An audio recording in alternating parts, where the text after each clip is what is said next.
Romains, chapitre 1. Moi, Paul, serviteur du Christ Jésus, je vous écris. Dieu m'a appelé pour être apôtre et il m'a mis à part pour annoncer sa bonne nouvelle.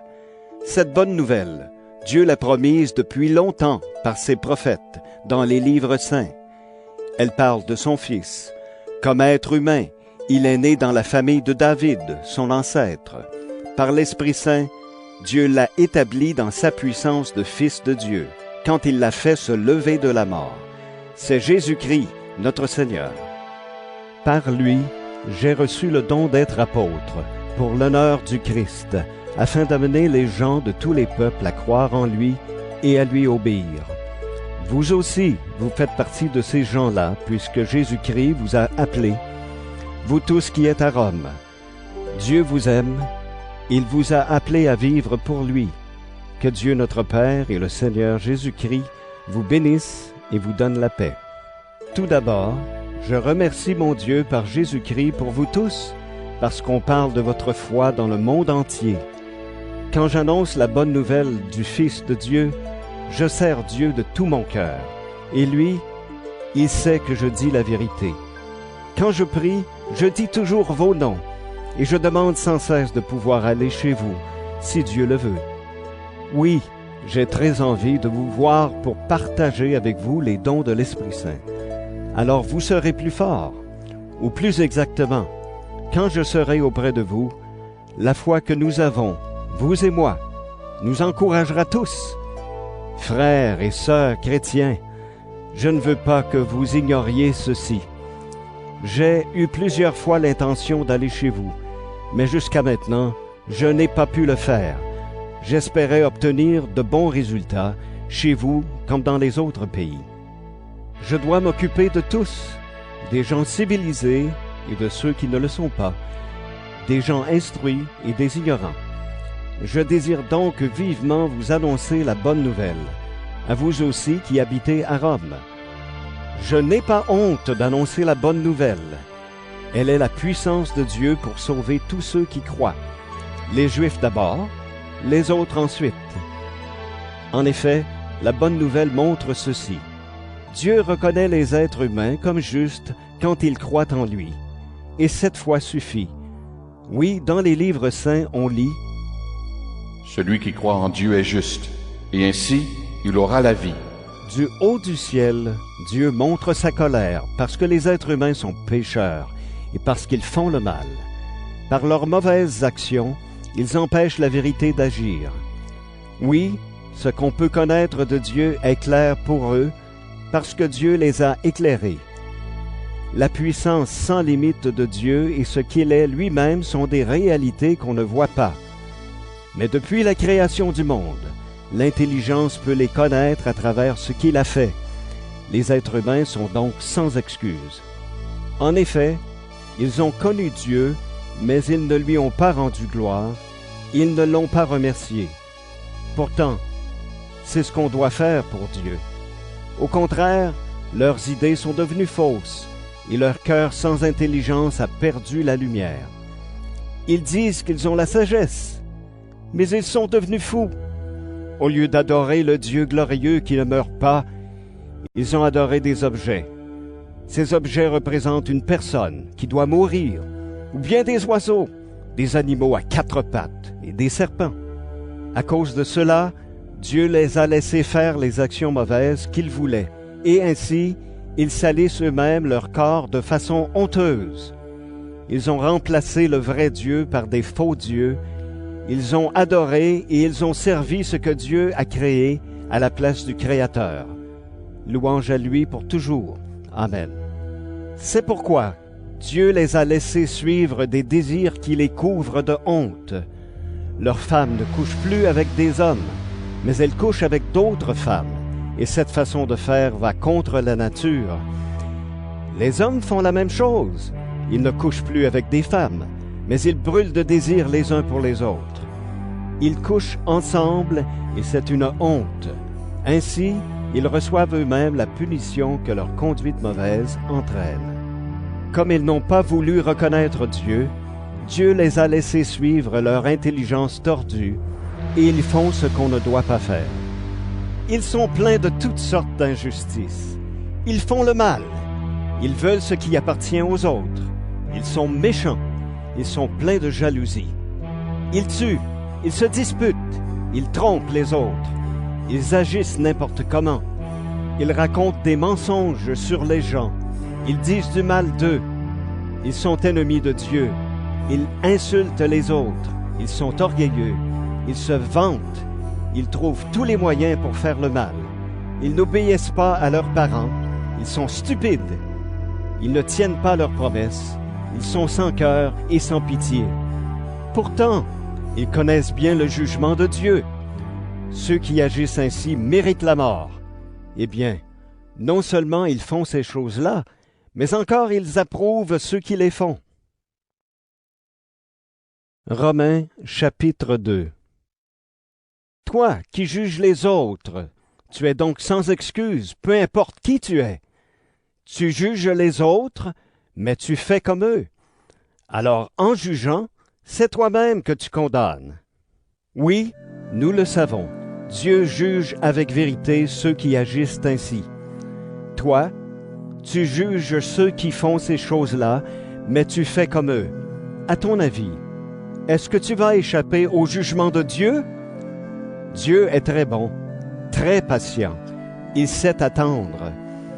Est-ce que tu t'en moques? Cette bonté de Dieu te pousse à changer ta vie. Tu ne le sais donc pas. Tu refuses de comprendre. Tu ne veux pas changer. C'est pourquoi tu prépares contre toi une grande colère pour le jour de la colère. Ce jour-là, Dieu va montrer qu'il juge les gens avec justice. Il récompensera chacun selon ses actes. Ceux qui cherchent toujours à faire le bien pour obtenir la gloire, l'honneur et la vie qui ne finit pas, à ceux-là, Dieu donnera de vivre avec lui pour toujours. Ceux qui se révoltent contre lui, qui n'obéissent pas à la vérité, mais qui se laissent diriger par ce qui est mauvais, à ceux-là, Dieu montrera son immense colère. Le malheur et la peur frapperont tous ceux qui font le mal, les Juifs d'abord, les autres ensuite. Au contraire, Dieu donnera la gloire, l'honneur et la paix à tous ceux qui font le bien, aux Juifs d'abord, aux autres ensuite. En effet, Dieu ne fait pas de différence entre les gens. Tous ceux qui commettent des péchés sans connaître la loi de Moïse mourront aussi, même s'ils n'ont pas cette loi. Mais tous ceux qui commettent des péchés en connaissant la loi de Moïse seront jugés par cette loi. Ceux qui se contentent d'écouter la loi de Moïse ne sont pas justes aux yeux de Dieu, mais Dieu rendra justes ceux qui obéissent à cette loi. Ceux qui ne sont pas juifs ne connaissent pas la loi de Moïse. Pourtant, certains font naturellement ce que cette loi commande. Ces gens-là n'ont pas de loi, ils sont une loi pour eux-mêmes. Par là, ils montrent une chose. Les actes que la loi demande sont écrits dans leur cœur. Leur conscience est témoin de cela. Et le fait qu'ils sont capables tantôt de s'accuser de leurs fautes, tantôt de se défendre, le prouve également. On le verra bien le jour du jugement. Selon la bonne nouvelle que j'annonce, ce jour-là, Dieu jugera par Jésus-Christ tout ce qui est caché dans la vie des gens. Quoi qui porte le nom de Juif, tu t'appuies sur la loi et tu es fier de ton Dieu. Tu connais sa volonté, et avec l'aide de la loi, tu es capable de choisir ce qui est bien. Tu es sûr d'être le guide des aveugles, la lumière de ceux qui sont dans la nuit, le professeur des ignorants, le maître des petits. Oui, tu es sûr que la loi te présente parfaitement la connaissance et la vérité. Eh bien, toi qui enseignes les autres, tu ne t'enseignes pas toi-même. Tu recommandes de ne pas voler, mais tu voles. Tu interdis l'adultère, mais toi, tu le commets. Tu détestes les faux dieux, mais tu voles ce qui est dans leur temple. Tu es fier d'avoir la loi, mais tu n'obéis pas à la loi, et par là, tu enlèves à Dieu son honneur. En effet, dans les livres saints, on lit: À cause de vous, Ceux qui ne sont pas juifs insultent le nom de Dieu. C'est vrai, quand tu fais ce que la loi demande, la circoncision est utile. Mais quand tu n'obéis pas à la loi, même si tu es circoncis, tu es comme un homme qui n'est pas circoncis. Supposons ceci. Un homme n'est pas circoncis, mais il obéit à la loi de Dieu. Est-ce que Dieu ne va pas faire comme s'il était circoncis? Cet homme-là n'est pas circoncis dans son corps, mais il obéit à la loi. Eh bien, c'est lui qui te jugera, toi qui n'obéis pas à la loi. Et pourtant, tu as la loi écrite et la circoncision. Non, le vrai juif, ce n'est pas celui qui se conduit extérieurement comme un juif. Et la vraie circoncision, ce n'est pas la marque faite sur le corps. Le vrai juif, c'est celui qui est juif au-dedans. Et la vraie circoncision, c'est celle du cœur. Elle vient de l'Esprit de Dieu, et non de la loi écrite. Le vrai juif ne reçoit pas sa louange des gens, il la reçoit de Dieu. Romains, chapitre 3. Eh bien, qu'est-ce qu'un juif a de plus que les autres? Est-ce qu'il y a un avantage à être circoncis? Oui, un grand avantage à tout point de vue. D'abord, c'est aux Juifs que Dieu a confié ses paroles. Mais alors, si certains Juifs n'ont pas été fidèles, est-ce que cela va empêcher Dieu d'être fidèle? Sûrement pas. Reconnaissons plutôt ceci. Dieu dit la vérité et tous les êtres humains sont menteurs. En effet, les livres saints disent en parlant de Dieu, « On doit te reconnaître juste dans tes paroles. Et si on te juge, tu dois gagner ton procès. » Mais si le mal que nous faisons sert à montrer que Dieu est juste, que dire? Est-ce que Dieu n'est pas injuste quand il nous frappe de sa colère? Ici, je parle comme tout le monde. Sûrement pas. En effet, si Dieu était injuste, comment pourrait-il juger le monde? Mais si, par mon mensonge, la vérité de Dieu apparaît plus clairement pour montrer sa gloire, alors pourquoi est-ce que moi, je suis encore condamné comme pécheur? Certains nous insultent, et ces gens-là méritent d'être condamnés. Ils nous accusent de dire « Faisons le mal pour qu'il en sorte du bien ». Alors pourquoi ne pas faire ce mal? Mais quoi? Est-ce que nous, les Juifs, nous sommes au-dessus des autres? Pas du tout. J'ai déjà montré une chose.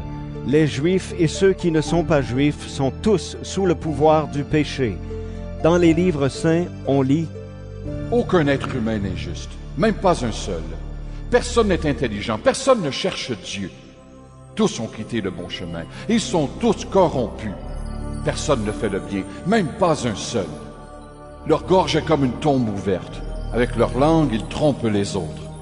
Sous leurs lèvres, c'est le poison de la vipère. Leur bouche est pleine de malédictions et de paroles blessantes. Avec leurs pieds, ils courent rapidement pour aller tuer. Ils détruisent tout sur leur passage et ils sèment le malheur. Le chemin de la paix, ils ne le connaissent pas. Ils n'ont aucun respect pour Dieu. Pourtant, nous le savons. Tout ce que la loi dit, elle le dit pour ceux qui doivent obéir à la loi. Alors personne ne peut donner d'excuses, et le monde entier est reconnu coupable devant Dieu.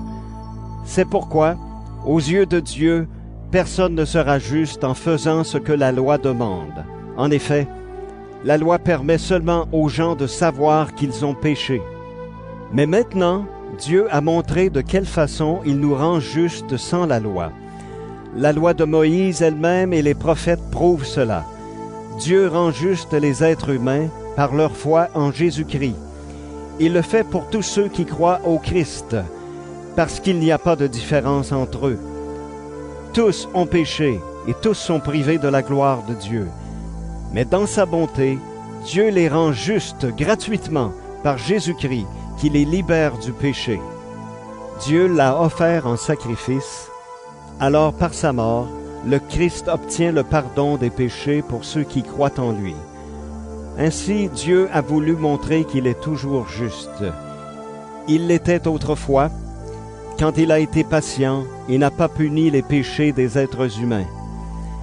Mais il est juste aujourd'hui, puisqu'il veut à la fois être juste et rendre juste ceux qui croient en Jésus. Alors, est-ce qu'il y a encore des raisons de se vanter? Non, pas du tout. Pourquoi donc? Parce que ce qui compte, ce n'est pas d'obéir à la loi, c'est de croire. Oui, nous pensons ceci. Les êtres humains sont rendus justes parce qu'ils croient, et non parce qu'ils font ce que la loi demande. Ou alors, est-ce que Dieu est seulement le Dieu des Juifs? Est-ce qu'il n'est pas aussi le Dieu des autres? Si, bien sûr, il est aussi le Dieu des autres peuples, parce qu'il n'y a qu'un seul Dieu. C'est lui qui va rendre justes les Juifs à cause de leur foi. C'est lui aussi qui va rendre justes les autres peuples à cause de leur foi. Donc, quand nous croyons, est-ce que nous rendons la loi inutile? Sûrement pas. Au contraire, nous donnons à la loi toute sa valeur. Romains, chapitre 4. Maintenant, qu'est-ce que nous allons dire sur Abraham, notre ancêtre? Qu'est-ce qu'il a obtenu par lui-même? Si Abraham a été reconnu comme juste à cause de ce qu'il a fait, il peut se vanter, mais pas devant Dieu. En effet, voici ce que disent les livres saints. Abraham a cru en Dieu. Alors Dieu l'a reconnu comme juste en tenant compte de sa foi. Quand quelqu'un fait des efforts pour recevoir une récompense, il la reçoit. Ce n'est pas un cadeau, c'est quelque chose qu'on lui doit. Supposons au contraire que quelqu'un ne fait rien pour recevoir une récompense. Cependant, il croit en celui qui rend juste le pécheur. Alors Dieu tient compte de sa foi et le reconnaît comme juste. Et David chante son bonheur, le bonheur de celui que Dieu reconnaît comme juste, sans tenir compte de ses actes. Voici des gens heureux. Dieu a enlevé leurs fautes, il a pardonné leurs péchés. Voici l'homme heureux, le Seigneur ne tient pas compte de sa faute. Est-ce que ce bonheur est seulement pour les Juifs, ou bien est-ce qu'il est aussi pour les autres peuples? Nous avons dit, Abraham a cru en Dieu, alors Dieu l'a reconnu comme juste en tenant compte de sa foi. Mais quand Dieu l'a-t-il reconnu comme juste? Après sa circoncision ou avant? Non pas après, mais avant. Avant d'être circoncis, Abraham était juste parce qu'il croyait en Dieu. Ensuite seulement, il a reçu la marque de la circoncision.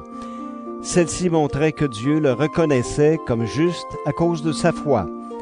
De cette façon, Abraham est devenu le père de tous ceux qui croient en Dieu, même s'ils ne sont pas circoncis. Ceux-là, Dieu les reconnaît comme justes. Abraham est devenu aussi le père des circoncis. Je veux parler de ceux qui ne sont pas seulement circoncis dans leur corps, mais qui suivent en même temps l'exemple de notre père Abraham. Lui, il a cru en Dieu avant d'être circoncis.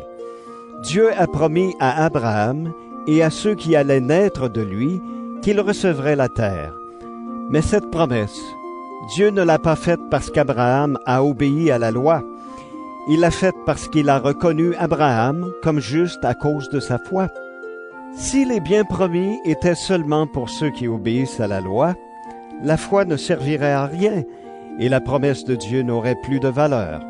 En effet, la loi produit la colère de Dieu. Mais quand il n'y a pas de loi, on ne peut pas désobéir à la loi. Pour cette raison, c'est en croyant qu'on reçoit les biens promis, et c'est vraiment un don gratuit.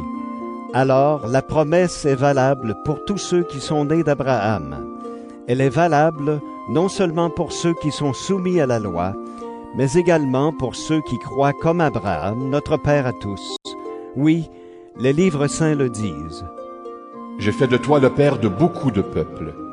Abraham est notre Père devant Dieu, en qui il a cru. C'est le Dieu qui donne la vie aux morts et qui appelle à exister ce qui n'existe pas encore. Il n'y avait plus d'espoir, et pourtant Abraham a espéré. Il a cru en Dieu, et pour cela, il est devenu le Père de beaucoup de peuples. Les livres saints le disent. Ceux qui vont naître de toi seront très nombreux. La foi d'Abraham est restée solide. Pourtant, il avait à peu près 100 ans.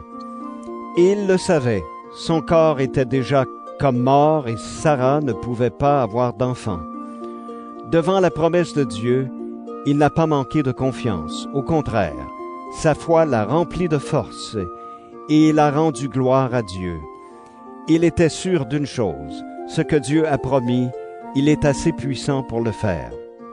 C'est pourquoi Dieu a reconnu Abraham comme juste. Quand les livres saints disent « Dieu l'a reconnu comme juste », ces paroles ne sont pas pour Abraham seulement. Elles sont aussi pour nous. Et Dieu tiendra compte de notre foi. En effet, nous croyons en lui, qui a réveillé Jésus, notre Seigneur, de la mort. Jésus a été livré à cause de nos fautes, mais Dieu l'a réveillé de la mort pour nous rendre justes.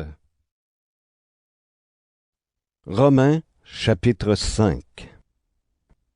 Oui, nous avons été rendus justes en croyant, et maintenant nous sommes en paix avec Dieu, par notre Seigneur Jésus-Christ. Nous croyons et, par Jésus, nous pouvons nous approcher du Dieu d'amour en qui nous vivons maintenant. Et nous sommes fiers parce que nous espérons recevoir la gloire de Dieu. Bien plus, nous sommes fiers parce que nous souffrons. Nous le savons. La souffrance rend patient, et quand quelqu'un est patient, il reste fidèle malgré les difficultés. Celui qui est fidèle garde l'espérance, et cette espérance ne trompe pas. En effet, Dieu a répandu son amour dans nos cœurs par l'Esprit Saint qu'il nous a donné. Oui, quand nous étions encore sans force, le Christ est mort pour les gens mauvais, au moment décidé par Dieu. Déjà pour une personne juste, on ne serait guère prêt à mourir. Pour une personne qui fait le bien, on aurait peut-être le courage de mourir. Mais voici comment Dieu a prouvé son amour pour nous. Le Christ est mort pour nous, et pourtant, nous étions encore pécheurs. Maintenant, son sacrifice nous a rendus justes. Alors, c'est sûr, le Christ va nous sauver aussi de la colère de Dieu. Oui, quand nous étions les ennemis de Dieu, il nous a réconciliés avec lui par la mort de son Fils. Puisqu'il nous a réconciliés, alors c'est sûr, Dieu va aussi nous sauver par la vie de son Fils. Ce n'est pas tout. Nous sommes fiers de Dieu à cause de notre Seigneur Jésus-Christ, qui nous a maintenant réconciliés avec Dieu.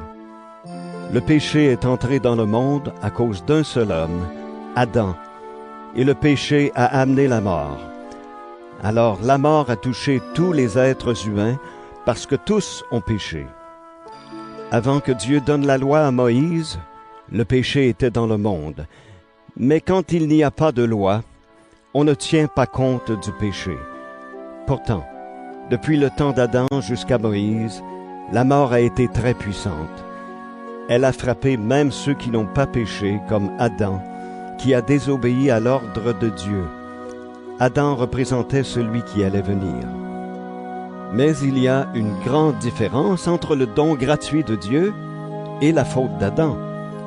Oui, à cause de la faute d'un seul homme, Adam, un grand nombre de gens sont morts. Mais le don gratuit de Dieu est beaucoup plus important.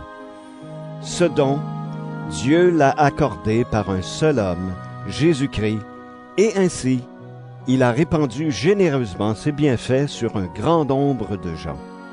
Le don de Dieu produit un autre résultat que le péché d'un seul homme. En effet, après le péché d'un seul, Adam, le jugement de Dieu a eu pour résultat de condamner les êtres humains. Au contraire, le don gratuit de Dieu a eu pour résultat de les rendre justes malgré leurs nombreuses fautes. Oui, par un seul homme, par la faute d'un seul, la mort a frappé tout le monde. Mais par le seul Jésus-Christ, les êtres humains reçoivent beaucoup plus de Dieu. Il leur donne gratuitement ses bienfaits et il les rend justes. Par le Christ, ils vivront et ils seront rois avec lui. Finalement, la faute d'un seul a eu pour résultat de condamner tous les êtres humains. De même, L'action juste d'un seul a pour résultat de rendre justes tous les êtres humains, et par là, ils ont la vie. Autrefois, un seul homme a refusé d'obéir à Dieu, et un grand nombre de gens sont devenus pécheurs. De même, un seul homme a obéi, et un grand nombre de gens seront rendus justes. La loi est arrivée, et les fautes sont devenues de plus en plus nombreuses. Mais là où les péchés sont devenus de plus en plus nombreux, les bienfaits de Dieu ont été plus nombreux encore. Autrefois, le péché avait tout pouvoir pour donner la mort. De même, maintenant, la bonté de Dieu a tout pouvoir pour rendre justes les êtres humains. Et ainsi, nous pouvons recevoir la vie avec Dieu pour toujours, par Jésus-Christ notre Seigneur. Romains, chapitre 6. Alors, qu'est-ce que cela veut dire? Est-ce que nous devons continuer à pécher pour que les bienfaits de Dieu se répandent en abondance? Sûrement pas. Nous sommes passés par une mort qui nous a séparés du péché. Alors, comment pouvons-nous vivre encore dans le péché? Vous le savez bien, notre baptême, en nous unissant au Christ Jésus, nous a tous unis à sa mort. Donc, par le baptême, nous avons été plongés avec lui dans la mort. Mais la puissance glorieuse du Père a réveillé le Christ de la mort, pour que, nous aussi, nous vivions d'une vie nouvelle. En effet, nous avons été totalement unis à lui au moment où nous sommes morts avec lui. De même, nous serons unis à lui en nous levant comme lui de la mort. Comprenons bien ceci. Ce que nous étions avant a été cloué sur la croix avec le Christ. Alors le péché qui fait partie de nous-mêmes est détruit, et nous ne sommes plus esclaves du péché. Oui, celui qui est mort est libéré du péché. Mais si nous sommes morts avec le Christ, nous croyons que nous vivrons aussi avec lui. Nous le savons bien. Depuis que le Christ s'est réveillé de la mort, il ne doit plus mourir. La mort n'a plus de pouvoir sur lui. Le Christ est mort, et sa mort l'a séparé totalement du péché, une fois pour toutes. Maintenant, il est vivant, et sa vie est tout entière pour Dieu. De même, vous aussi, vous devez penser ceci. Vous êtes morts en étant totalement séparés du péché, mais en étant unis à Jésus-Christ, vous êtes vivants pour Dieu. Donc le péché ne doit plus avoir de pouvoir sur votre corps qui mourra un jour. Et vous ne devez plus obéir aux désirs mauvais de votre corps. Ne mettez plus votre corps au service du péché, comme un moyen pour faire le mal. Au contraire, mettez-vous au service de Dieu, comme des vivants revenus de la mort. Servez-vous de votre corps comme d'un moyen pour faire ce qui est juste. Ce n'est plus la loi qui vous commande, mais c'est l'amour de Dieu pour vous. Le péché ne peut donc plus avoir de pouvoir sur vous. Ce n'est plus la loi qui nous commande, mais c'est l'amour de Dieu pour nous. Alors, est-ce une raison pour faire le mal? Sûrement pas. Vous ne savez pas ceci? Quand vous vous mettez au service de quelqu'un comme esclave, vous êtes les esclaves du maître à qui vous obéissez. Alors, ou bien vous êtes esclave du péché, et le péché vous conduit à la mort, ou bien vous êtes serviteur de Dieu, et Dieu vous rend juste parce que vous lui obéissez. Remercions Dieu. Autrefois, vous étiez esclaves du péché. Maintenant, vous avez obéi de tout votre cœur à l'enseignement donné à tous et que vous avez reçu. Vous avez été libérés du péché et vous êtes au service de ce qui est juste. J'utilise une comparaison humaine parce que vous avez du mal à comprendre.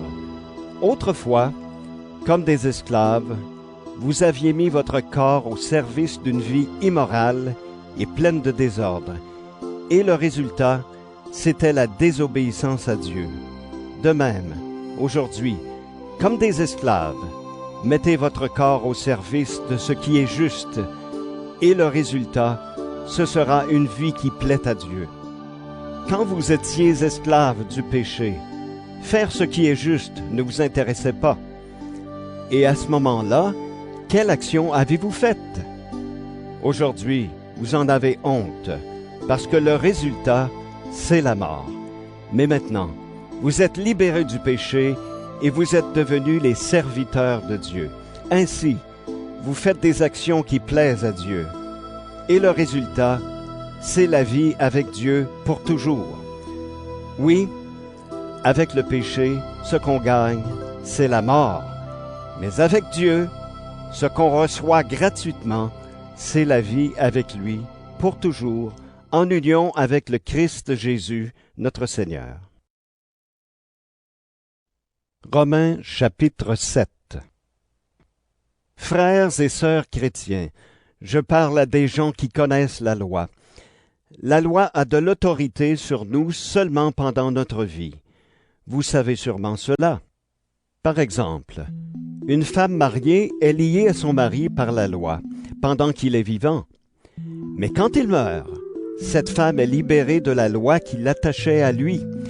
Si elle devient la femme d'un autre homme pendant que son mari est vivant, on dit qu'elle est adultère. Mais quand son mari meurt, elle est libérée de la loi. Elle peut devenir la femme d'un autre homme, elle ne sera pas adultère.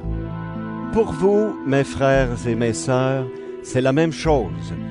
Vous êtes unis au Christ mort pour nous sur la croix, donc vous êtes totalement séparés de la loi.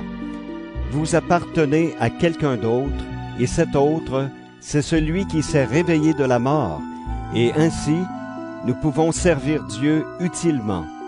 Oui, autrefois, quand nous faisions n'importe quoi, nos désirs mauvais utilisaient la loi pour agir dans notre corps, et le résultat, c'était la mort. Mais maintenant, nous sommes totalement séparés de ce qui nous écrasait. Alors nous pouvons servir Dieu d'une façon nouvelle, en obéissant à l'Esprit Saint. Et nous ne servons plus Dieu à la manière d'autrefois, en obéissant à la loi de Moïse. Alors, qu'est-ce que cela veut dire? Est-ce que la loi appartient au péché? Sûrement pas. Mais j'ai connu le péché seulement par la loi. En effet, je ne pouvais pas connaître les désirs mauvais sans ce commandement de la loi. Tu n'auras pas de désirs mauvais. Le péché a profité de l'occasion. Il s'est servi du commandement pour produire en moi toutes sortes de désirs mauvais. Le péché, c'est une chose morte s'il n'y a pas de loi. Autrefois, quand il n'y avait pas de loi, j'étais vivant. Mais quand le commandement est venu, c'est le péché qui est devenu vivant, et moi, je suis mort. C'est pourquoi le commandement qui devait me conduire à la vie m'a conduit à la mort. Oui, le péché a profité de l'occasion.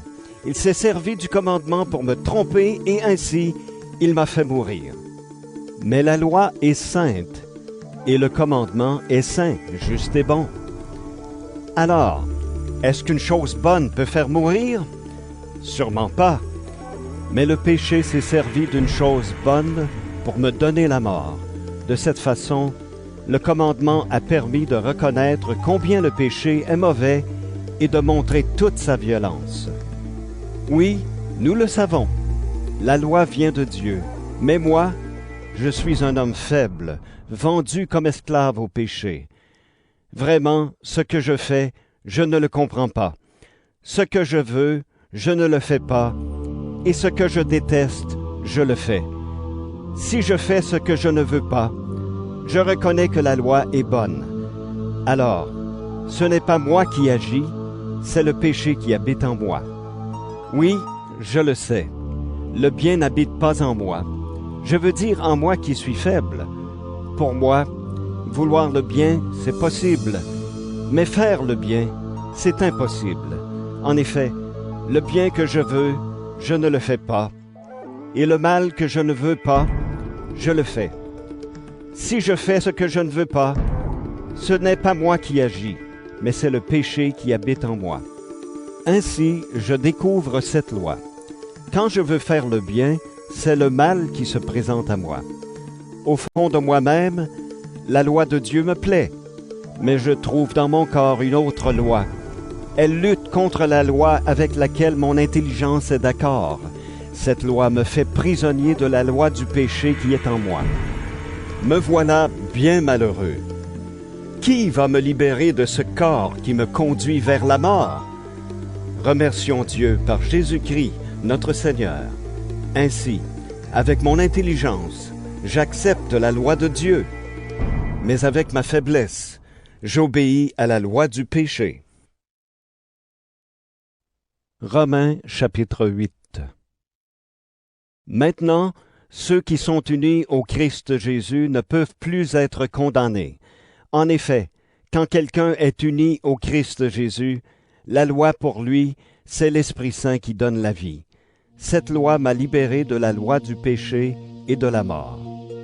La loi de Moïse ne pouvait pas faire cela parce que la faiblesse des êtres humains l'a empêché d'agir. Mais Dieu a pu le faire. Il a envoyé son Fils dans un corps semblable à celui des pécheurs pour les libérer du péché. Par là, Dieu a condamné le péché qui agit dans les êtres humains. Il a agi ainsi pour que nous soyons capables de vivre comme la loi le demande. Ainsi, ce n'est plus une façon de voir humaine qui nous dirige, c'est l'Esprit Saint. En effet, ceux qui suivent leur façon de voir obéissent à leurs désirs humains, mais ceux qui suivent l'Esprit Saint obéissent à ce que l'Esprit désire. Quand quelqu'un suit ses désirs humains, il va vers la mort. Quand quelqu'un suit l'Esprit Saint, il va vers la vie et vers la paix. Oui, les désirs humains sont ennemis de Dieu. Ils n'obéissent pas à la loi de Dieu. Pour eux, c'est même impossible. Et ceux qui suivent ces désirs ne peuvent pas plaire à Dieu. Or, vous ne suivez plus ces désirs. Vous suivez l'Esprit de Dieu parce qu'il habite en vous. Si quelqu'un n'a pas l'Esprit du Christ, il n'appartient pas au Christ, mais le Christ est en vous. Bien sûr, votre corps va mourir à cause du péché, mais puisque vous avez été rendus justes, l'Esprit Saint vous donne la vie. Dieu a réveillé Jésus de la mort. Si l'Esprit de Dieu habite en vous, ce Dieu qui a réveillé le Christ de la mort donnera la vie par son Esprit à vos corps qui doivent mourir. C'est pourquoi, frères et sœurs, nous avons une dette. Ce n'est pas envers nos désirs humains que nous avons une dette. Nous ne devons pas vivre comme ils le demandent. Si vous vivez en suivant ces désirs, vous mourrez. Au contraire, si, avec l'aide de l'Esprit Saint, vous faites disparaître vos façons de faire égoïstes, vous vivrez. En effet, tous ceux que l'Esprit de Dieu conduit sont enfants de Dieu. Et l'Esprit que vous avez reçu ne fait pas de vous des esclaves qui ont encore peur, mais il fait de vous des enfants de Dieu. Et par cet Esprit, nous crions vers Dieu en lui disant « Abba, Père ». L'Esprit Saint lui-même nous donne ce témoignage. Nous sommes enfants de Dieu. Alors, si nous sommes enfants de Dieu, nous recevrons en partage les biens promis par Dieu à son peuple. Et ces biens, nous les recevrons avec le Christ. Oui, si nous participons à ses souffrances, nous participerons aussi à sa gloire. Comparons les souffrances d'aujourd'hui avec la gloire que Dieu nous montrera clairement plus tard. À mon avis, elles sont peu de choses. Oui, le monde créé par Dieu attend avec impatience le moment où Dieu montrera la gloire de ses enfants. Ce monde est tombé sous le pouvoir de forces qui n'ont aucune valeur. Ce n'est pas lui qui a voulu cela, mais c'est Dieu qui l'a mis sous ce pouvoir. Pourtant, il y a encore de l'espoir pour ce monde. Lui aussi, il sera libéré des forces qui le détruisent et qui le rendent esclave. Alors, il participera à la liberté et à la gloire des enfants de Dieu. Nous le savons. Tout le monde créé gémit et souffre encore maintenant, comme une femme qui accouche. Mais il n'est pas le seul. Nous aussi, nous gémissons dans notre cœur en attendant d'être vraiment enfants de Dieu et de devenir complètement libres. Pourtant, nous avons déjà reçu l'Esprit Saint. comme première part des dons que Dieu a promis. En effet, nous sommes sauvés, mais en espérance seulement. Quand on voit ce qu'on espère, on n'appelle plus cela espérer. Les choses qu'on voit, est-ce qu'on peut encore les espérer? Espérer ce que nous ne voyons pas, c'est l'attendre avec beaucoup de patience. De plus, l'Esprit Saint aussi vient nous aider, nous qui sommes faibles. Nous ne savons pas prier comme il faut. Alors l'Esprit Saint lui-même prie pour nous, avec des gémissements que la bouche ne peut pas redire. Mais Dieu voit le fond des cœurs. Il sait ce que l'Esprit veut demander. Oui, l'Esprit Saint prie comme Dieu le veut pour ceux qui lui appartiennent. Nous savons encore une chose. Dieu fait tout pour le bien de ceux qui ont de l'amour pour lui. Ceux-là, il les a appelés selon son projet. En effet, ceux que Dieu a choisis d'avance, il a aussi décidé d'avance de les faire ressembler à son Fils. Ainsi, son Fils sera l'aîné d'une grande famille. Ceux que Dieu a choisis d'avance, il les a aussi appelés. Ceux qu'il a appelés, il les a aussi rendus justes. Et ceux qu'il a rendus justes, il leur a aussi donné sa gloire. Que dire de plus? Si Dieu est pour nous, qui sera contre nous? Même à son Fils, Dieu n'a pas évité la souffrance, mais il l'a livré pour nous tous. Alors, avec son Fils, il va tout nous donner gratuitement. Qui peut accuser ceux que Dieu a choisis? Personne. En effet, Dieu les rend justes. Qui peut les condamner? Personne. En effet, le Christ Jésus est mort. De plus, il s'est réveillé de la mort. Il est à la droite de Dieu et il prie pour nous. Qui peut nous séparer de l'amour du Christ? Est-ce que c'est le malheur ou l'inquiétude, la souffrance venant des autres ou bien la faim, la pauvreté, les dangers ou la mort? Les livres saints disent: À cause de toi, nous risquons sans arrêt la mort. On nous traite comme des moutons de boucherie. Mais dans tout ce qui nous arrive, nous sommes les grands vainqueurs par celui qui nous a aimés. Oui, j'en suis sûr, rien ne pourra nous séparer de l'amour que Dieu nous a montré dans le Christ Jésus, notre Seigneur. Ni la mort, ni la vie, ni les anges, ni les esprits, ni le présent, ni l'avenir, ni tous ceux qui ont un pouvoir, ni les forces d'en haut, ni les forces d'en bas, ni toutes les choses créées. Rien ne pourra nous séparer de l'amour de Dieu. Romains, chapitre 9.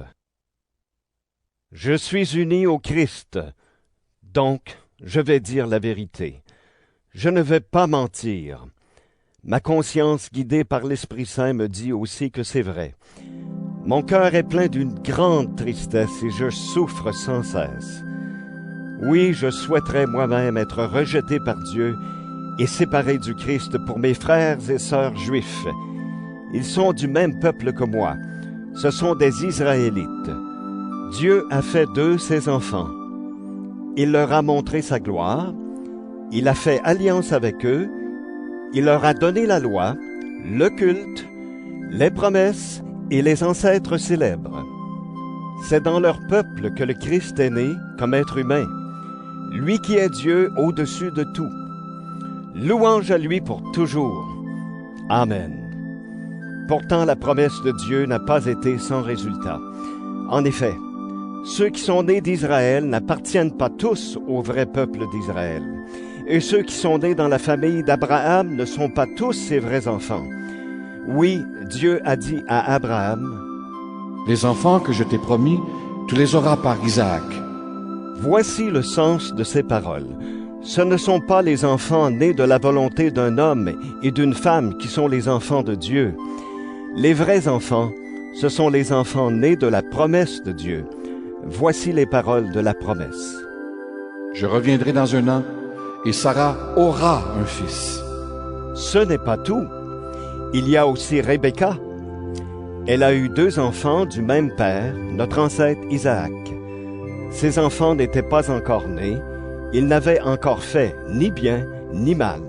Pourtant, Dieu a dit à Isaac, « Le frère aîné servira le plus jeune. » Les livres saints le disent, « J'ai préféré Jacob à Ésaü. » Ceci s'est passé pour que le projet de Dieu se réalise.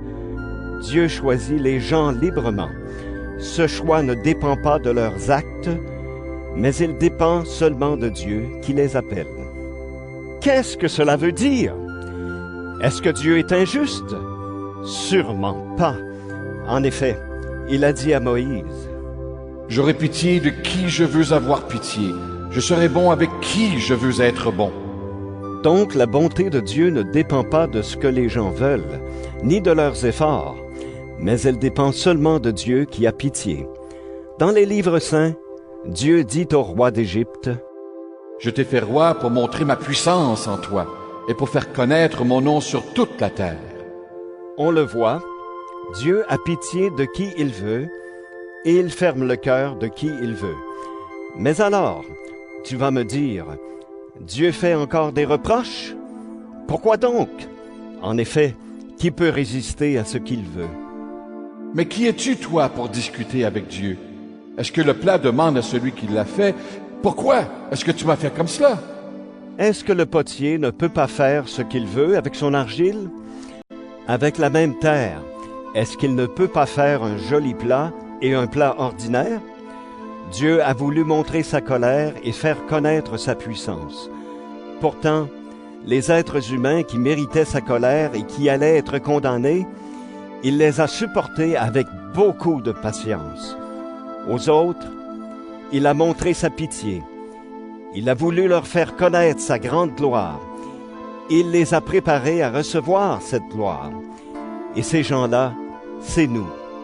Il nous a appelés non seulement parmi les Juifs, mais aussi parmi ceux qui ne sont pas Juifs. Dieu dit cela dans le livre du prophète Osée. « Celui qui n'était pas mon peuple, je l'appellerai mon peuple.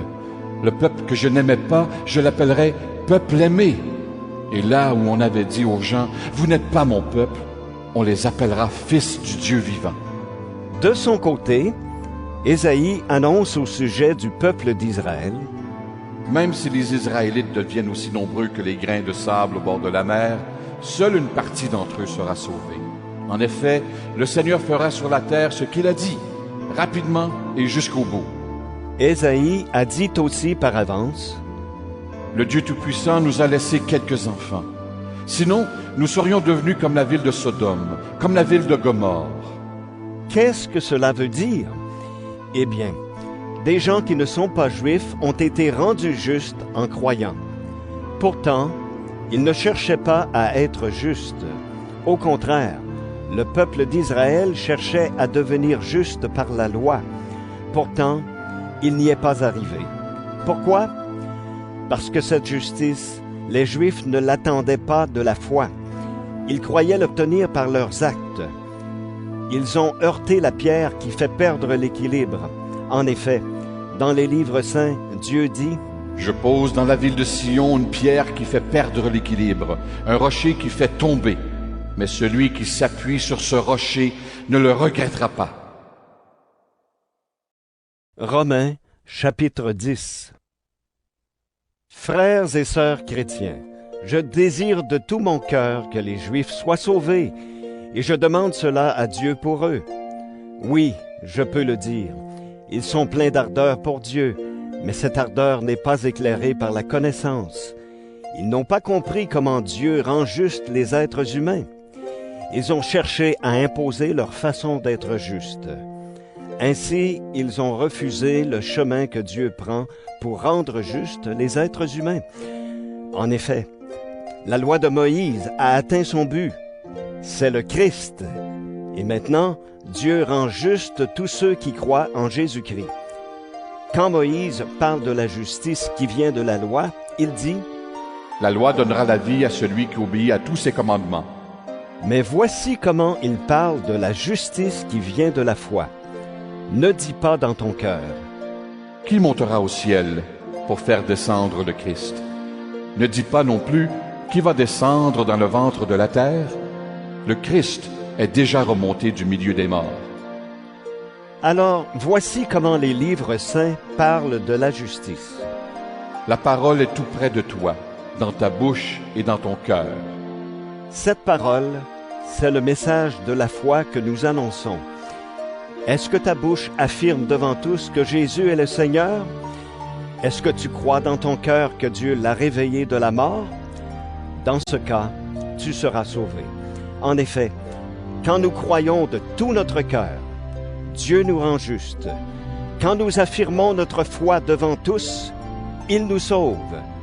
Oui, les livres saints disent: Ceux qui croient en lui ne le regretteront pas. Alors, il n'y a pas de différence entre les Juifs et ceux qui ne sont pas Juifs. Tous ont le même Seigneur. Il donne ses bienfaits à tous ceux qui font appel à lui. Les livres saints le disent. Tous ceux qui feront appel au Seigneur seront sauvés.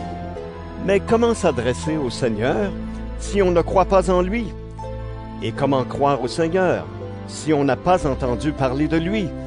Et comment entendre parler de lui si personne ne l'annonce? Et comment l'annoncer si personne n'est envoyé pour cela? Les livres saints le disent bien. Quelle joie de voir arriver ceux qui apportent de bonnes nouvelles. Mais tous n'ont pas obéi à la bonne nouvelle. Oui, Ésaïe le dit. Seigneur, qui a cru à notre message? On devient croyant quand on écoute le message, et ce message, c'est la parole du Christ. Alors je demande, est-ce que les Juifs n'ont pas entendu cette parole? Mais si, en effet, les livres saints disent. On a entendu la voix des messagers sur la terre entière, et leurs paroles sont allées jusqu'au bout du monde. Alors je demande, est-ce que le peuple d'Israël n'a pas compris? Dieu a déjà dit par la bouche de Moïse. Je vous rendrai jaloux de ceux qui ne forment pas un vrai peuple. Je vous mettrai en colère contre un peuple sans intelligence. Et Ésaïe ose même annoncer de la part de Dieu. Ceux qui ne me cherchaient pas, ceux-là m'ont trouvé. Et je me suis montré à ceux qui ne me demandaient rien. Mais au sujet du peuple d'Israël, Dieu dit.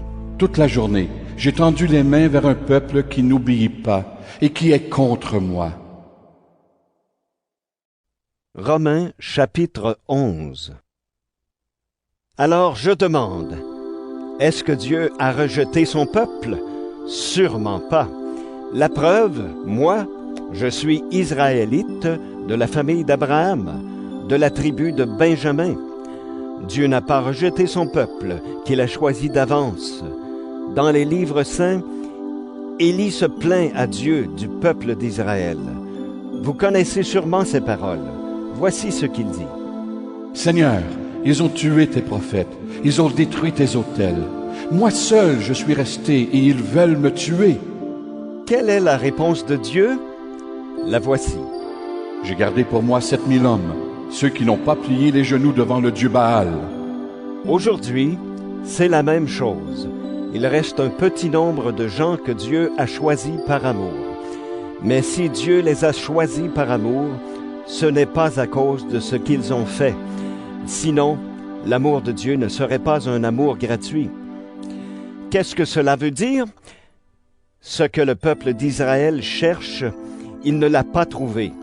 Mais ceux que Dieu a choisis, eux, ils ont trouvé ce qu'ils cherchaient. Les autres n'ont pas voulu comprendre. En effet, les livres saints disent. Jusqu'à maintenant, Dieu a endormi leur intelligence. Il a empêché leurs yeux de voir et leurs oreilles d'entendre. Le roi David dit aussi. Que leur repas devienne pour eux un piège, un trou où ils tombent. Qu'ils soient punis, qu'ils deviennent aveugles, qu'ils ne voient plus rien du tout. Et fais-leur courber le dos sans arrêt. Je demande donc, est-ce que les Juifs sont tombés dans le piège pour toujours? Sûrement pas. Mais à cause de leur désobéissance, les autres peuples ont pu être sauvés. Ainsi, le peuple d'Israël est devenu jaloux. Sa désobéissance a apporté de grands bienfaits au monde, et son échec en tant que peuple a apporté de grands bienfaits à ceux qui ne sont pas Juifs.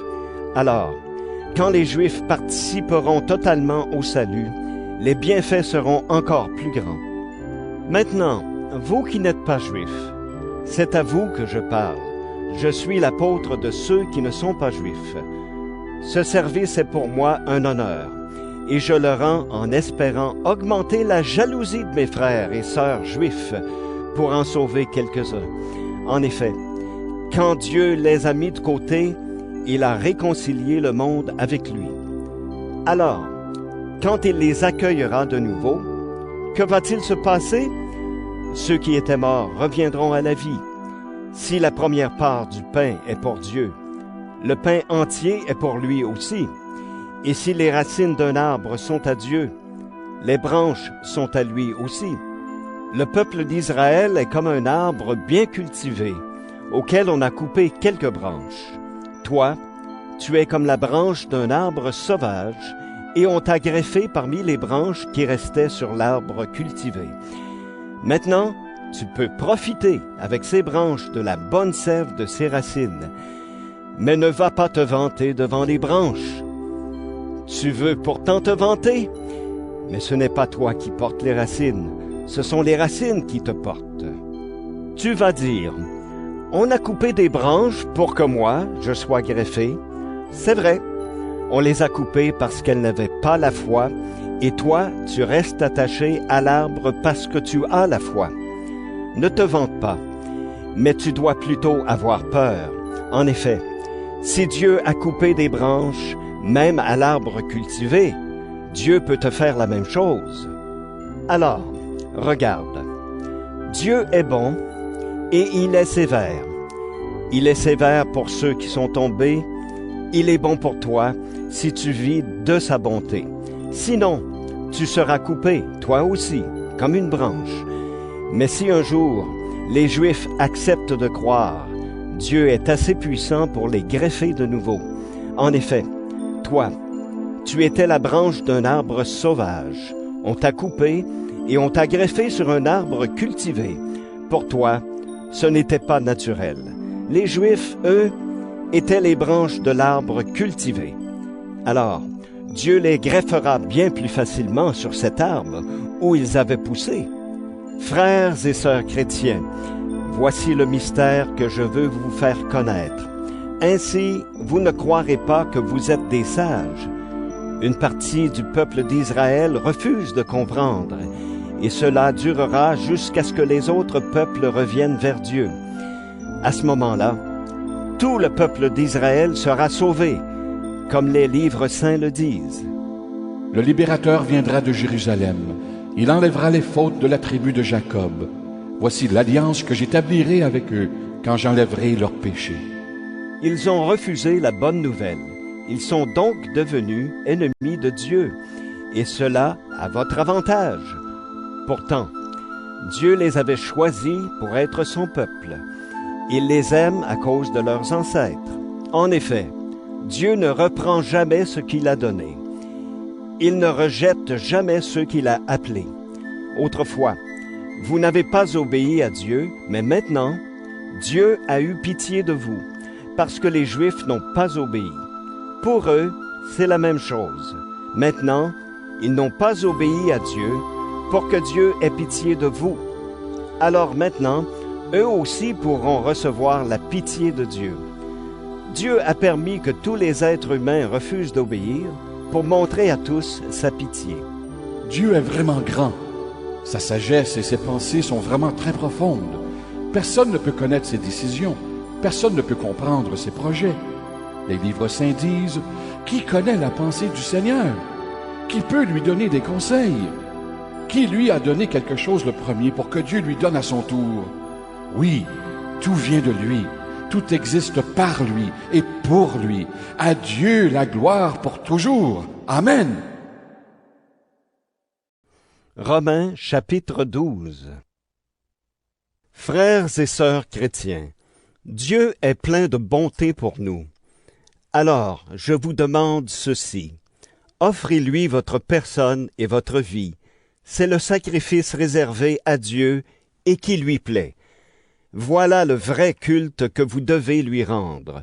Ne suivez pas les coutumes du monde où nous vivons, mais laissez Dieu vous transformer en vous donnant une intelligence nouvelle. Ainsi, vous pourrez savoir ce qu'il veut, ce qui est bon, ce qui lui plaît, ce qui est parfait. Dieu m'a donné gratuitement ses bienfaits. Je peux donc dire à chacun de vous, ne vous croyez pas plus important que vous n'êtes, mais que chacun se juge comme il est, selon la mesure de foi que Dieu lui a donnée en partage. En effet, dans notre corps, il y a plusieurs parties, et elles ne font pas toutes la même chose. De même, nous qui sommes plusieurs, nous formons tous ensemble un seul corps en étant unis au Christ. Et nous sommes tous unis les uns aux autres, chacun à sa place, comme les parties d'un même corps. Nous avons reçu de Dieu des dons, et ils sont différents pour chacun de nous. Alors si quelqu'un a le don de parler comme un prophète, qu'il parle en accord avec la foi commune à tous. Si quelqu'un a le don de servir, qu'il serve. Si quelqu'un a le don d'enseigner, qu'il enseigne. Si quelqu'un a le don d'encourager, qu'il encourage. Celui qui donne doit donner sans compter. Celui qui dirige la communauté doit le faire avec ardeur. Celui qui aide les pauvres doit le faire avec joie. Que votre amour soit vrai. Détestez le mal. Attachez-vous au bien. Aimez-vous de tout votre cœur comme des frères et sœurs chrétiens. Soyez toujours les premiers à vous respecter les uns les autres. Servez le Seigneur activement, sans paresse et de tout votre cœur. Soyez dans la joie à cause de votre espérance. Restez patients dans le malheur. Continuez à prier fidèlement. Aidez les chrétiens qui en ont besoin. Recevez bien ceux qui viennent chez vous. Souhaitez du bien à ceux qui vous font souffrir. Souhaitez du bien et non du mal. Soyez dans la joie avec ceux qui sont dans la joie. Pleurez avec ceux qui pleurent. Soyez bien d'accord entre vous. Ne cherchez pas de grandes choses, mais laissez-vous attirer par ce qui est simple. Ne vous prenez pas pour des sages. Ne rendez à personne le mal pour le mal. Cherchez à faire le bien devant tous. Autant que possible, si cela dépend de vous, vivez en paix avec tous. Amis très chers, ne vous vengez pas vous-même, mais laissez la colère de Dieu agir. En effet, dans les livres saints, le Seigneur dit, « À moi la vengeance, c'est moi qui donnerai à chacun ce qu'il mérite. » Mais il dit aussi, « Si ton ennemi a faim, donne-lui à manger. S'il a soif, donne-lui à boire. Alors, si tu fais cela, c'est comme si tu mettais des charbons brûlants sur sa tête. » Ne te laisse pas vaincre par le mal, mais sois vainqueur du mal par le bien. Romains chapitre 13. Chacun doit obéir aux autorités placées au-dessus de nous. En effet, toute autorité vient de Dieu, et c'est Dieu qui donne leur place à celles qui existent. Alors, si quelqu'un lutte contre les autorités, il lutte contre l'ordre voulu par Dieu, et ceux qui refusent de leur obéir seront condamnés. Quand on fait le bien, on ne doit pas avoir peur des autorités officielles, mais on doit avoir peur d'elles quand on fait le mal.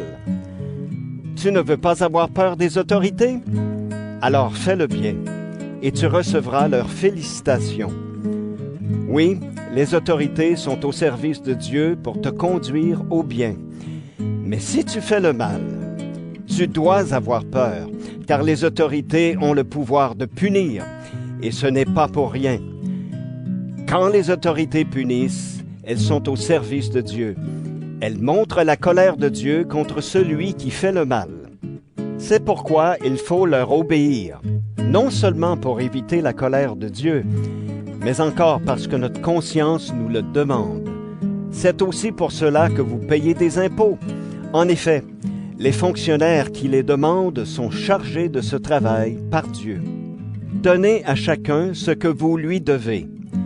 Si c'est l'impôt, payez l'impôt. Si c'est une taxe, payez-la. Et si c'est l'obéissance, obéissez. Si c'est le respect, soyez respectueux. N'ayez aucune dette envers personne, sauf la dette de l'amour que vous devez avoir entre vous. Celui qui aime les autres obéit parfaitement à la loi. En effet, vous connaissez les commandements. Ne commets pas d'adultère, ne tue personne, ne vole pas, ne désire pas ce qui ne t'appartient pas. Ces commandements et tous les autres sont contenus dans cette parole. Aime ton prochain comme toi-même. Quand on aime, on ne fait aucun mal à son prochain. Par conséquent, aimer, c'est obéir parfaitement à la loi. Vous connaissez le temps où nous sommes. C'est le moment de sortir de votre sommeil. En effet, quand nous avons cru au Christ, le salut était encore loin. Maintenant, il est plus près de nous. La nuit est bientôt finie, le jour va se lever. Alors, débarrassons-nous des actions mauvaises commises pendant la nuit. Prenons les armes utilisées en pleine lumière. Menons une vie honnête, comme en plein jour. Évitons de trop manger ou de trop boire. N'ayons pas une vie immorale. Ne nous conduisons pas n'importe comment. Évitons les disputes et les jalousies. Soyez semblables au Seigneur Jésus-Christ. Ne vous laissez pas entraîner vers le mal par vos mauvais désirs. Romains, chapitre 14. Accueillez celui qui n'a pas une foi solide. Ne critiquez pas ce qu'il pense. Par exemple, quelqu'un croit qu'il peut manger de tout, mais quelqu'un d'autre qui n'a pas une foi solide mange seulement des légumes. Celui qui mange de tout ne doit pas mépriser celui qui ne mange pas certains aliments. Et celui qui ne mange pas certains aliments ne doit pas juger celui qui mange de tout, car Dieu l'a accueilli. Qui es-tu, toi, pour juger le serviteur d'un autre? S'il reste debout ou s'il tombe, c'est l'affaire de son maître. Et il restera debout parce que le Seigneur est capable de le soutenir. Quelqu'un pense que certains jours sont plus importants que d'autres. Quelqu'un d'autre pense qu'ils sont tous pareils. Chacun doit être bien persuadé de ce qu'il pense. Celui qui fait des différences entre les jours fait cela pour le Seigneur. Celui qui mange de tout fait cela pour le Seigneur, car il remercie Dieu. Et celui qui ne mange pas de tout fait cela pour le Seigneur. Et lui aussi remercie Dieu. Personne parmi nous ne vit pour soi-même, et personne ne meurt pour soi-même. Si nous vivons pour le Seigneur. Si nous mourrons pour le Seigneur. Alors, en vivant ou en mourant, nous appartenons au Seigneur. Oui, le Christ est mort, et il est revenu à la vie, pour être le Seigneur des morts et des vivants.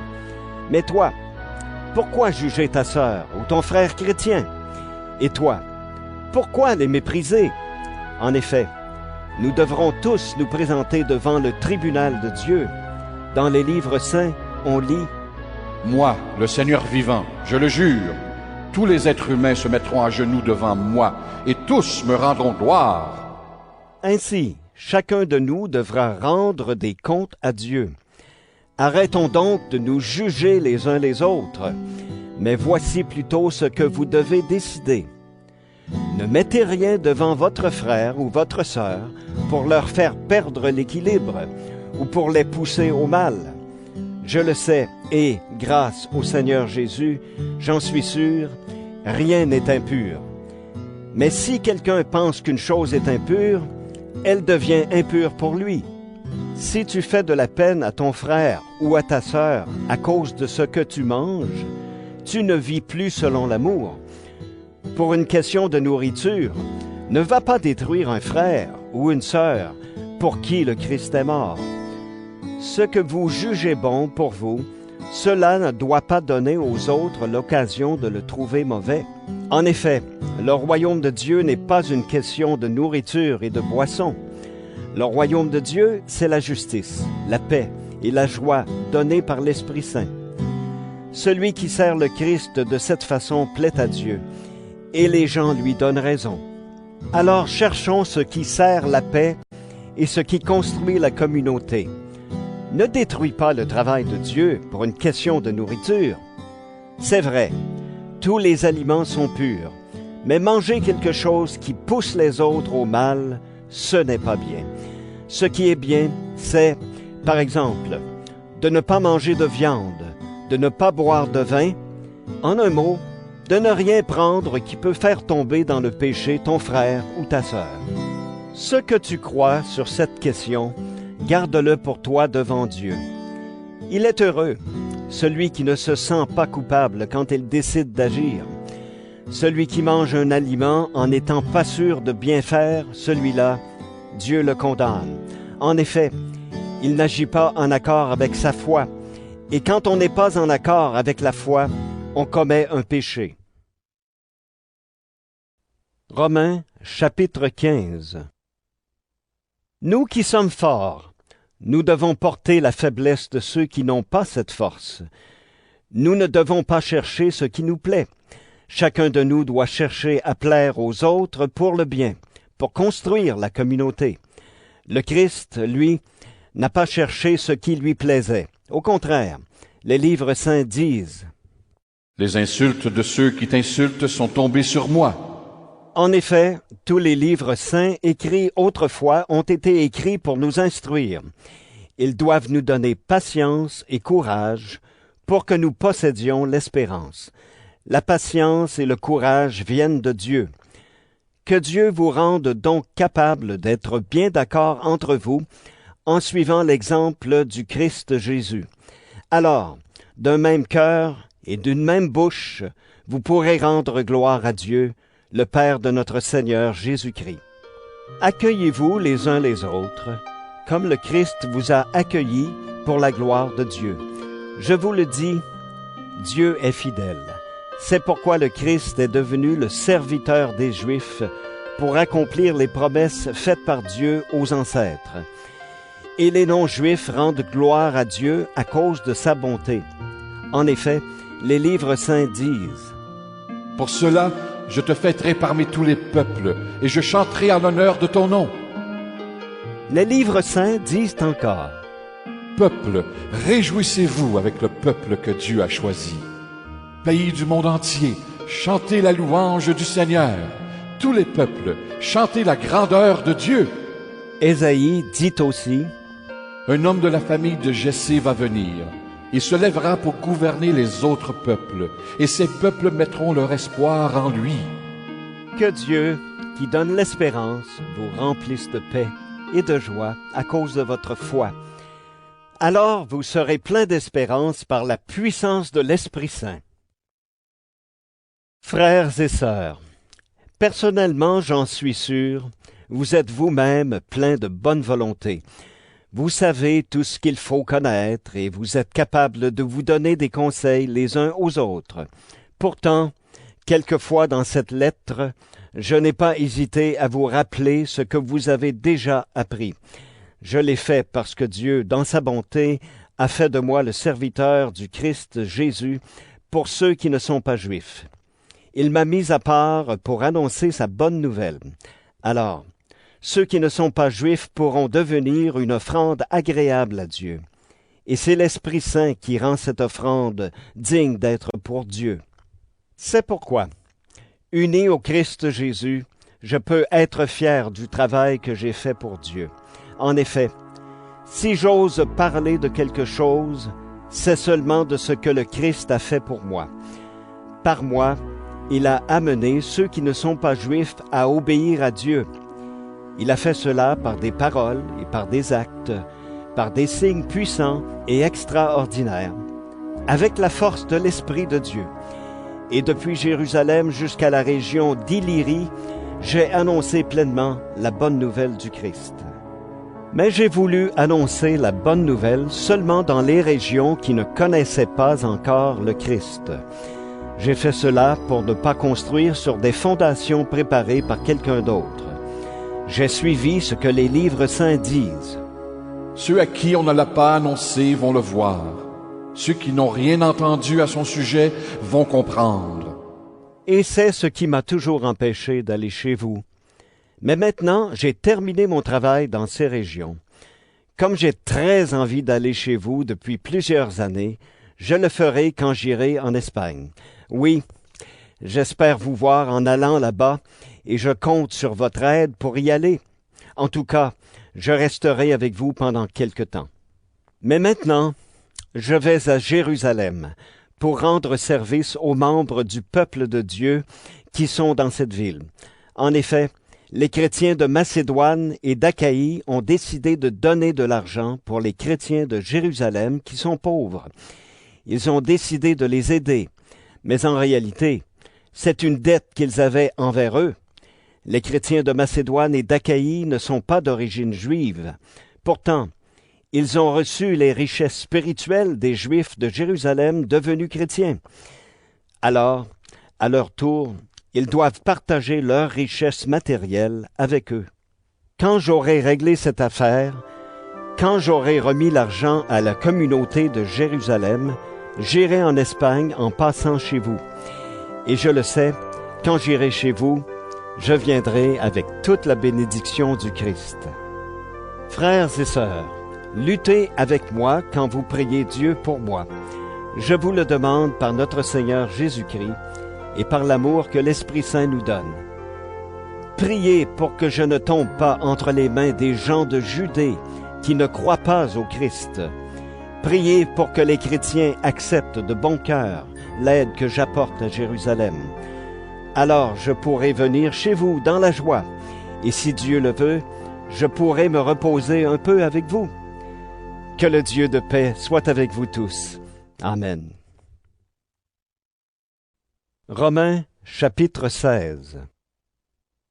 Je vous recommande Phébé, notre sœur, qui travaille au service de l'Église de Sancrée. Recevez-la au nom du Seigneur, comme des chrétiens doivent le faire. Aidez-la chaque fois qu'elle a besoin de vous. Elle a aidé elle-même beaucoup de gens, elle m'a aidé aussi. Saluez Priscille et Aquilas qui travaillent avec moi au service du Christ Jésus. Ils ont risqué leur vie pour sauver la mienne, et je ne suis pas le seul qui doit leur dire merci. Il y a aussi toutes les églises qui ne sont pas d'origine juive. Saluez également la communauté qui se réunit dans leur maison. Saluez mon ami Épaïnette. Il est le premier qui a cru au Christ dans la province d'Asie. Saluez Marie. Elle a beaucoup travaillé pour vous. Saluez Andronicus et Junias. Ils sont de ma famille et ils étaient en prison avec moi. Ce sont des apôtres de grande valeur. Ils étaient même chrétiens avant moi. Saluez Ampliatus, mon ami dans le Seigneur. Saluez Urbain, qui travaille avec nous au service du Christ, et Stachys, mon ami. Saluez Apelles, qui s'est montré un vrai chrétien. Saluez les gens de la maison d'Aristobule. Saluez Hérodion, qui est de ma famille. Saluez les gens de la maison de Narcisse, qui croient au Seigneur. Saluez Tryphène et Tryphose. Elles travaillent beaucoup pour le Seigneur. Saluez mon amie Perside. Elle aussi a beaucoup travaillé pour le Seigneur. Saluez Rufus, que le Seigneur a choisi, et saluez sa mère, qui est aussi une mère pour moi. Saluez Asyncrite, Phlégon, Hermès, Patrobas, Hermas, ainsi que les frères et sœurs qui sont avec eux. Saluez Philologue et Julius, Nérée et sa sœur, Olympas et tous les chrétiens qui sont avec eux. Saluez-vous les uns les autres, en vous embrassant comme des frères et sœurs chrétiens. Toutes les églises du Christ vous envoient leurs salutations. Frères et sœurs, voici ce que je vous demande. Méfiez-vous des gens qui divisent la communauté. Ils risquent de faire tomber dans le péché les croyants en parlant contre l'enseignement que vous avez reçu. N'allez plus avec eux. En effet, ces gens-là ne servent pas le Christ notre Seigneur. Ils servent leur ventre. Avec leurs paroles mielleuses et leurs beaux discours, ils trompent les gens simples. Oui, votre obéissance, tout le monde la connaît. Alors, à cause de vous, je suis dans la joie. Mais je veux que vous soyez pleins de sagesse pour faire le bien et toujours attentifs à éviter le mal. Le Dieu de la paix va bientôt écraser Satan sous vos pieds. Que notre Seigneur Jésus vous bénisse. Timothée, qui travaille avec moi, vous salue. Lucius, Jason et Sosipater, qui sont de ma famille, vous saluent aussi. C'est moi, Tertius, qui écris cette lettre. Je vous salue dans le Seigneur qui nous unit. Gaius vous salue. J'habite chez lui et toute l'Église se réunit dans sa maison. Éraste, le trésorier de la ville, vous salue, ainsi que Quartus, notre frère. Rendons gloire à Dieu. Il a le pouvoir de vous rendre fort par la bonne nouvelle que j'apporte en annonçant Jésus-Christ. Par cette bonne nouvelle, Dieu fait connaître le mystère caché depuis toujours et qui, maintenant, a été mis en pleine lumière. Alors tous les peuples qui ne sont pas juifs peuvent le connaître par les livres des prophètes. Le Dieu qui existe depuis toujours a donné cet ordre pour que tous les peuples croient en lui et lui obéissent. Rendons gloire à Dieu, le seul qui possède la sagesse. À lui la gloire par Jésus-Christ, pour toujours. Amen.